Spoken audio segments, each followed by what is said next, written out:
Good morning, ladies. Good morning, Charlie. I've gathered everyone together for this meeting because our current training program for our managers has been proven to be ineffective.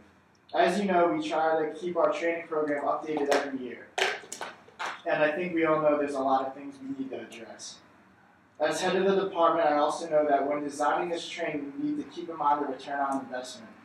When I propose this new training program, they will need to know that the money invested in this program will gain profit for our company in the future.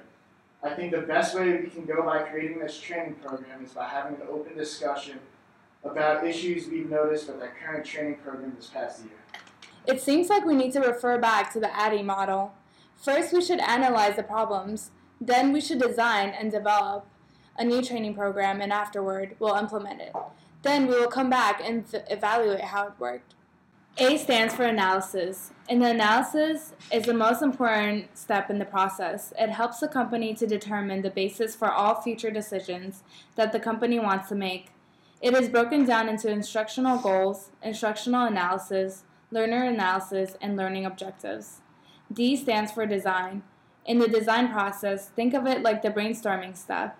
This is where you use the information obtained in the analysis phase to create a program or a course that will meet the needs of your customer or audience. Testing your design concepts will save you time and money. D stands for development. The development phase consists of making decisions of how to do the project. In this phase, the developer is not asking questions anymore. They are answering them. I stands for implementation. The implementation phase is where the company places the plan into action. E stands for evaluation.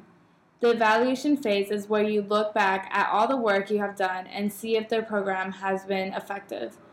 The ADDIE model is a continuous cycle that needs to be repeated in order to remain effective and for the company to continue meeting its goals. Well, last year, one of the problems with training was the space that we used didn't allow for every manager to actively participate in the training. So this year, I think we should keep in mind that the training space should be comfortable and accessible, quiet and free from interruptions, and allow for managers to have space to move around and interact with their employees. We should also have good visibility of visual displays, slides or videos we should use, and all that. What issues did you guys find with last year's training program? And what issues do you think has become increasingly problematic during this year? Well, one thing that I noticed from our previous training program is that we had left out an appropriate way to cope with unexpected turnover. Last year when our manager, Deborah, unexpectedly quit, we experienced what is called the gap, and no one really knew how to deal with that. Hey, how's everything? I'm so tired. Oh my god, tell me about it. I just can't wait for this day to be over. Yeah, ever since Deborah quit, I have no idea what I'm really supposed to be doing. Really? Yeah, because I feel like there hasn't really been any clear objectives since our new manager came in, at least on the same way, not the same clarity as Deborah showed us. That's kind of true. I have to agree with that. I feel that the change of managers created a big gap between where we were and where we want to be, though. For the new training program, we should use PowerPoint slides to communicate with our trainees.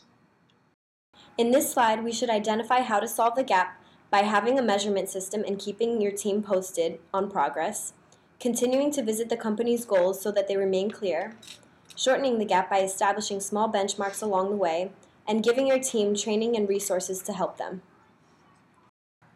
It is important when we make our slides that they are clear and easy to read.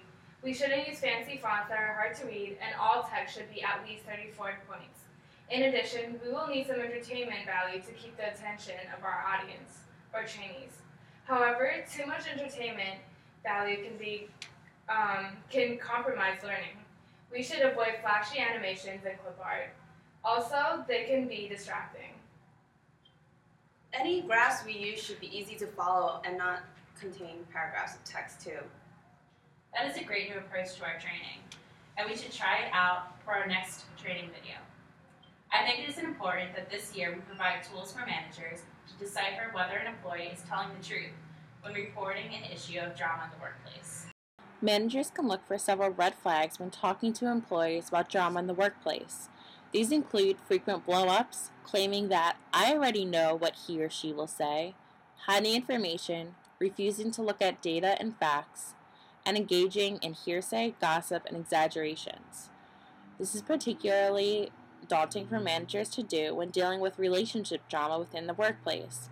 This is best displayed by the drama triangle, which outlines the relationship between 3 different personalities: the rescuer, the victim, and the persecutor.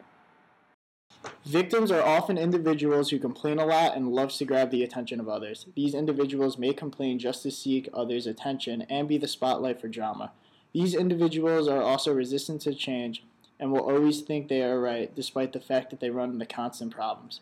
Giving these individuals advice will cause them to 1. Not listen, and 2. Feel emotionally threatened. Often the best solution to help victims accomplish work-related tasks are to motivate them and say things such as, "I know you're capable of getting the job done," or "Why don't you calm down, take a drink of water, think for a second, and together we can think of an alternate possibility." The persecutor are tattletales.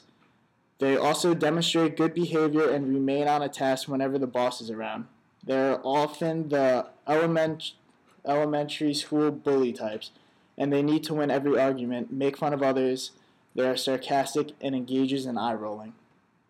We haven't really addressed this issue before, but I recently read about adventure learning, and I heard it's very effective. Perhaps taking our employees on retreat will help develop teamwork and create leadership skills and strong bonds between them.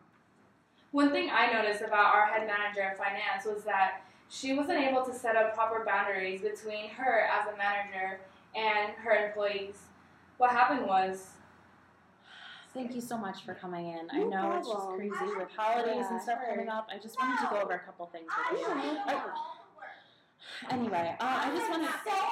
Seriously? Get out! Get out of my office!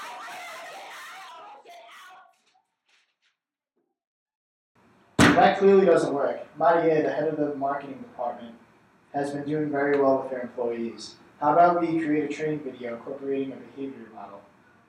It can go like this. Good. How was yours? Good. I'm trying to get everything in, and I have to meet with her. Are you signing up for her? Yeah, I hope she's not too busy. I know. I have to talk to her too. It's very important. Thank you so much. No problem. Have a great day.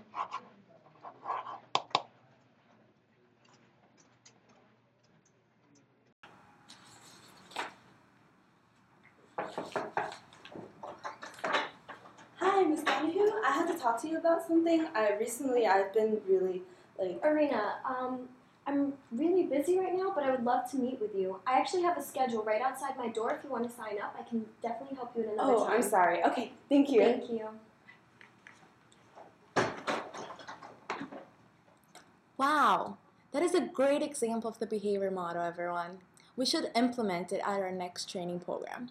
Referring back to the ADDIE model, it's important for us to evaluate our success with this year's training. Also, I think we should provide a survey for managers to fill out after the training is done. What do you guys think? Yeah, good idea. I disagree. Surveys are often ineffective because of multiple factors. Managers are too busy completing their other tasks to bother with surveys. Also, it's difficult to ask productive questions in the survey and obtain feedback that's truly helpful. In addition, without an incentive, most surveys go ignored. We could try giving them a quiz at the end of the session. However, as stated before, often managers will disregard or become frustrated by additional tasks on their agenda. I think we should add an evaluation of their ability to problem solve and handle drama in the workplace to their performance evaluation. This will add incentive for the managers to implement the tools we give them during the training. And also, although this is kind of problematic since performance evaluations happen only once a year, managers will have to understand that reports of drama in the workplace that is not handled properly throughout the year will reflect really badly on their evaluation. That sounds great. Ladies, this meeting has been very productive. You all brought great input and energy to this meeting, and I really think that these new training methods can be beneficial in improving our current training program. With proper planning and following the ADDIE model, meetings like this are just more than coffee and donuts. Charlie! Thank you, ladies, for coming. Thank you, Charlie!